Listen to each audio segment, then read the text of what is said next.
हुज़ैफा साहब, आप जरा बता दें, आपकी पार्टी पोजीशन यही अभी तक कि आप भी इस वक्त तक यानी वहाँ हुकूमत बनाने की कोशिशें कर रहे हैं? जी, बदामी साहब बहुत शुक्रिया। मैं बड़ा पेशेंटली आप दोनों को सुना। नज़ीर चंद साहब मेरे बहुत प्यारे भाई हैं, बड़े सीनियर पॉलिटिशियन हैं, सीज़न्ड आदमी हैं। लेकिन ज़ाहिर है मैंने यहाँ बैठकर अपनी जमात का नुक्ता नज़र आपके सामने रखना है। जी हाँ, जी हाँ। पहली बात तो ये है कि पाकिस्तान पीपल्स पार्टी हमारी बड़ी मज़बूत अलाई है, लेकिन बड़ी तकलीफ़ होती है क्योंकि ज़ाहिर है जो बात मैं करूँगा इसका फ़ैसला आपके और आपने और आपके व्यूअर्स ने करना है कि मैं ठीक हूँ या चंद साहब ठीक हैं। बिल्कुल।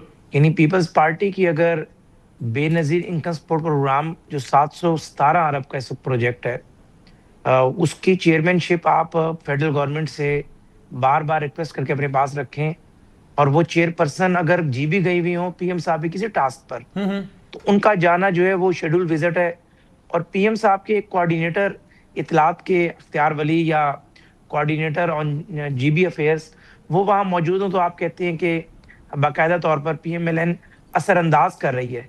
यानी सिंध में जिस शख्स की हुकूमत है, उस पार्टी के सरबराह वहाँ मौजूद हों, जिनके वालिद साहब प्रेसिडेंट ऑफ पाकिस्तान हैं, जिनके पार्टी के मोस्ट सीनियर आदमी चेयरमैन सेनेट हैं, जो वज़ीर आज़म टेक्निकली साहब हुकूमती से ओहदेदार नहीं है ना वो? हर हाँ, नहीं देखें टेक्निकली ओहदेदार की बात नहीं हो रही। यहाँ बात ये हो रही है कि कौन बंदा किस तरीके से अपनी ताकत का इंप्रेशन देकर वोटर पर असरअंदाज हो सकता है। ऐसे ही और होता है पीपल्स सियासत पार्टी में, ज़ाहिर है इंतखाबी सियासत में ऐसा नहीं है, जी, मतलब ऐसे ही होता जी, है? नहीं, मैं तो उस पे एतराज़ नहीं कर रहा। मैं सिर्फ गुज़ारिश ये कर रहा हूँ कि जो इंतखाबी रात थी, रिज़ल्ट्स आ रहे थे, मेरी बहन शर्मिला फारूकी साहिबा और मैं एक शो में इकट्ठे थे और उन्होंने यही कहा कि हमें चंद सीटों तक महदूद कर दिया गया है और बड़ी मैसिव रिगिंग हो रही है और तब तक नताइज नहीं आए थे। एक्सप्रेस न्यूज़ का प्रोग्राम था, एक्सप्रेस वालों ने अपने ओएसआर को लाइन पर लिया, तो उसने वाज़ेह कहा कि जी, शहर के रिज़ल्ट्स आ गए हैं, जो कि रिमोट एरियाज़ हैं, पहाड़ों के एरियाज़ हैं, वहाँ से ज़ाहिर है रिज़ल्ट आने में कुछ टाइम लगता है। ठीक है। एक तो बात ये है कि पीएमएलएन ने 6 वो सीटें विन की हैं, जहाँ पर उनके उम्मीदवार थे और 2 वो सीटें विन की हैं, जहाँ हमने अपने कैंडिडेट खड़े नहीं किए थे। जहाँ हमने आज़ाद कैंडिडेट की सपोर्ट की थी, यानी वो भी कैंडिडेट हमारी सपोर्ट जी से हाँ, जीता है। खांचे 1 और खांचे हमारी 2। 8 सीटें, इनकी 9 सीटें। तो गुज़ारिश ये है 10 कि है, 10 है ना? हमारी पूरी कोशिश होगी या 10 सीटें, हमारी पूरी कोशिश होगी कि जो जमात अक्सरियत में है वो हुकूमत बनाए। वज़ीर आज़म साहब ने वही बात की। आप इस वक्त और अक्सरियत हफीजुर करने की रहमान साहब ने कोशिश भी कर रहे हैं आपकी जमात, सुन या नहीं, आप हथियार डाल नहीं, चुके हैं कि पीपल्स पार्टी हुकूमत नहीं, बनाए? नहीं, लेट मी कंप्लीट। हमारे जो सूबाई सदर हैं, उन्होंने बड़ी टेक्निकल बात की कि हम आखिरी दम तक ये एफर्ट करेंगे कि वो आज़ाद उम्मीदवार का नून की तरफ आना या पीपल्स पार्टी की तरफ जाना, ये इस बात की गवाही नहीं करेगा कि नून की तरफ अगर वो आ गए तो कोई नून लीग ने असरअंदाज हुआ है, एंड मुमकिन है कि उसकी प्रेफरेंस ही पीएमएलएन हो।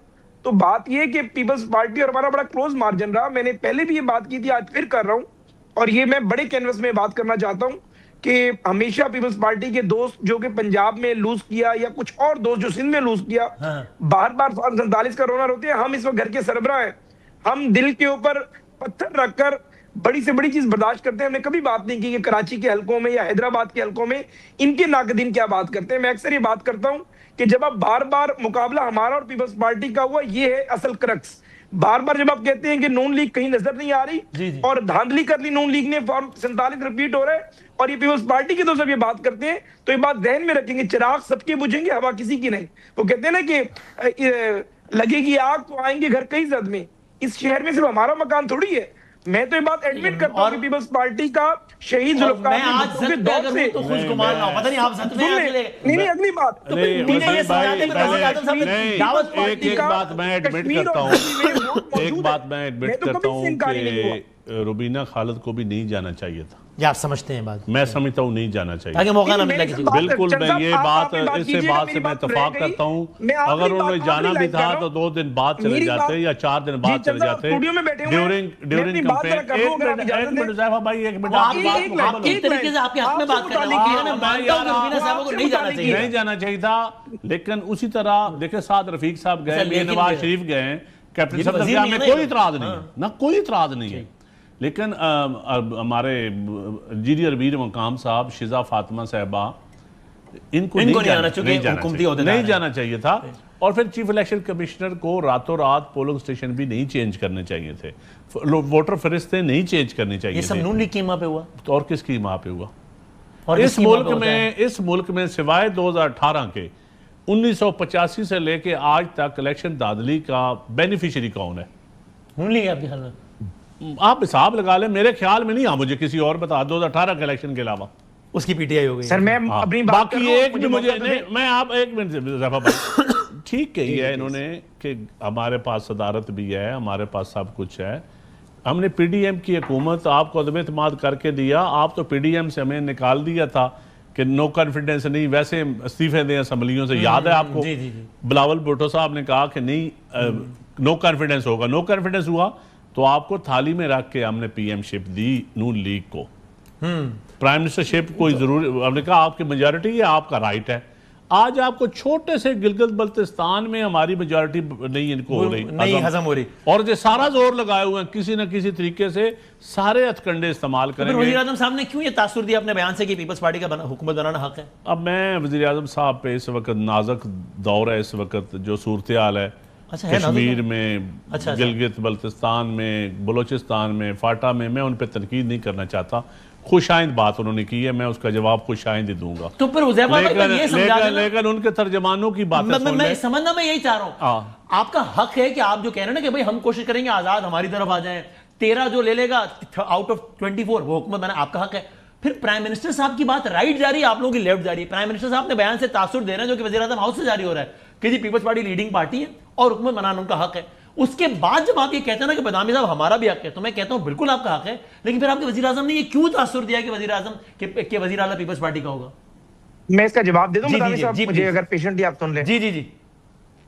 पहली बात तो ये है कि मैंने आपके प्रोग्राम के पहले सवाल में भी ये बात की कि वजीर आजम साहब ने तो ऑलरेडी बहुत बड़ा दिल कर पीपल्स पार्टी को मुबारकबाद दी, बिलावल साहब को मुबारकबाद दी कि उन्होंने पीएमएलएन से बेहतर कैंपेन चलाई और उन्होंने ज़ाहिर इस बात को एडमिट किया।